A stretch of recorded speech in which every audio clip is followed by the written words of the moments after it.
What if I told you there's an organization with a license to fail? A place where a high failure rate isn't just accepted, it's expected. This isn't some renegade startup in Silicon Valley. This is a government-funded agency, and it's called ARIA, the Advanced Research and Invention Agency. And its mission might just change the world. To understand why ARIA is so revolutionary, we first need to look at how scientific funding usually works. Imagine a brilliant scientist with a truly wild idea. Something that could solve climate change, cure an untreatable disease, or completely reinvent energy. But it's risky. It has a 99% chance of not working. Traditional funding bodies, whether they're government grants or private investors, will almost always say no. They're risk-averse. They need guarantees, predictable outcomes, and a clear return on investment. This creates a valley of death for innovation, where the most transformative, high-risk ideas never get the chance to be tested. They're considered too weird, too ambitious, or just too likely to fail. This is where ARIA steps in. Launched in the UK, ARIA is designed to be different. Its entire purpose is to fund exactly that kind of transformative science that everyone else is too scared to touch. It's not looking for incremental improvements. It's hunting for breakthroughs. ARIA specifically invests in research that has not been de-risked. It gives scientists the freedom and the funding to pursue their most ambitious and, yes, riskiest ideas. The agency understands that with high risk comes the potential for high reward. You can't get a 1 in a million breakthrough without funding the other 999,999 ideas that don't pan out. This model embraces a high failure rate as a core part of its strategy. Think about it. If all your projects succeed, it probably means you're not being ambitious enough. You're playing it safe. ARIA's philosophy is the opposite. Failure is not just an option, it's a necessary byproduct of pushing the boundaries of what's possible. Each failed experiment provides valuable data, teaching us what doesn't work and paving the way for the one that finally does. This freedom from the pressure to guarantee results unlocks a level of creativity and ambition that traditional funding systems often stifle. So what kind of problems is ARIA trying to solve? Let's talk about some of the big ones. Two of the most pressing challenges facing our planet are the concepts of termination shock and ocean acidification. First, let's explore termination shock. This is a terrifying potential consequence of some proposed geoengineering solutions for climate change. One popular idea is solar radiation management, or SRM. This involves spraying aerosols into the stratosphere to reflect sunlight back into space, effectively cooling the planet. It sounds like a quick fix, right? Well, the problem comes if we ever have to stop. Imagine we rely on this artificial cooling for decades.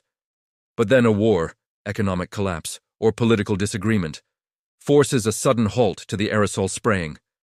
The built-up greenhouse gases that were masked by the artificial shield would suddenly take full effect. The result would be a rapid, catastrophic surge in global temperatures, a termination shock. The warming that might have taken a century could happen in just a few years. Ecosystems wouldn't have time to adapt, agriculture would collapse, and the consequences for human civilization would be devastating. It's a classic example of a solution that could be worse than the original problem. While this helps slow down atmospheric warming, it comes at a huge cost.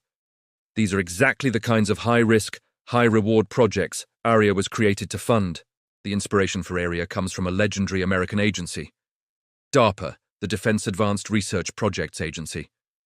DARPA is famous for its role in creating the Internet, GPS, stealth technology, and countless other innovations that started as seemingly impossible ideas. The UK wanted its own version, an agency with the agility, autonomy, and risk appetite to drive civilian technological breakthroughs. One of the key advocates and inspirations behind this model was Bill Gates. Through his work with the Bill and Melinda Gates Foundation, he has long championed the need for investment in high-risk research to solve global health and climate challenges. His support helped build momentum for an agency that could operate outside the conventional, bureaucratic constraints of public funding. ARIA's structure is lean and agile. It's led by visionary program managers who are experts in their fields. They have the autonomy to identify promising areas of research and fund projects quickly, without layers of red tape. They are empowered to take bets on people and ideas, not just on detailed, pre-planned proposals. The goal is to create an environment where serendipity and unexpected discoveries can flourish. This approach is fundamentally about changing the culture of science. It's about restoring a sense of adventure and daring to a field that has become increasingly incremental and cautious. By providing a safe space for brilliant minds to fail, Aria hopes to unlock the kinds of breakthroughs that don't just improve our world, but redefine it. Will it work? By its very nature, we can't be sure. The majority of its projects may indeed fail to produce a world-changing result, but if just one or two succeed, the payoff could be immense.